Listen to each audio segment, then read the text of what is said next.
ഇന്നത്തെ നമ്മുടെ റെസിപ്പി ഒരു അവിൽ വിളയിച്ചതാണ്. നല്ല ടേസ്റ്റാണ്. അപ്പോൾ ഇതെങ്ങനെ ഉണ്ടാക്കുന്നത് നമുക്ക് നോക്കാം. ആദ്യം തന്നെ നമുക്ക് അവിലൊന്ന് റോസ്റ്റ് ചെയ്തെടുക്കണം. നിങ്ങൾക്ക് എത്രയാണ് ആവശ്യം അത്ര എടുത്താൽ മതി അവില്. ഇനി നമുക്ക് ശർക്കര എടുക്കണം. നമ്മൾ എത്ര അവിലാണ് എടുക്കുന്നത് അതിനനുസരിച്ച് ശർക്കര എടുക്കുക. ഞാനിവിടെ 6 വലിയ പീസ് ശർക്കരയാണ് എടുത്തിരിക്കുന്നത്. അതിലോട്ട് 1.5 മുറി തേങ്ങ ചേർത്ത് നന്നായിട്ടൊന്ന് മിക്സ് ചെയ്ത് കൊടുക്കുക. ശർക്കരയുടെ ആ ടേസ്റ്റൊക്കെ തേങ്ങയിലോട്ട് വരണം. അതുവരെ നന്നായിട്ട് മിക്സ് ചെയ്യണം.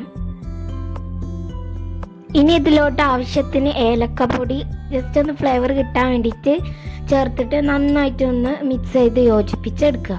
ഇനി അതിലോട്ട് നമ്മൾ നേരത്തെ റോസ്റ്റ് ചെയ്ത് വെച്ച അവില് ചേർത്തിട്ട് നന്നായിട്ടൊന്ന് മിക്സ് ചെയ്തെടുക്കുക. അവിൽ എല്ലാ ശർക്കര തേങ്ങയൊക്കെ പിടിക്കുന്നത് വരെ നന്നായിട്ട് മിക്സ് ചെയ്ത് യോജിപ്പിച്ചെടുക്കുക.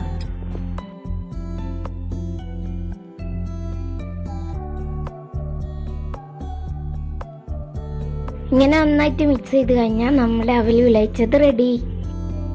അപ്പോൾ എല്ലാവരും ഈ അവിൽ വിളയിച്ചതൊന്ന് ട്രൈ ചെയ്ത് നോക്കണം. നല്ല ടേസ്റ്റ് ഉണ്ടായിരുന്നു. അപ്പോൾ ഞങ്ങളുടെ ചാനൽ സബ്സ്ക്രൈബ് ചെയ്യുക, ലൈക്ക് ചെയ്യുക, ഷെയർ ചെയ്യുക. ബൈ.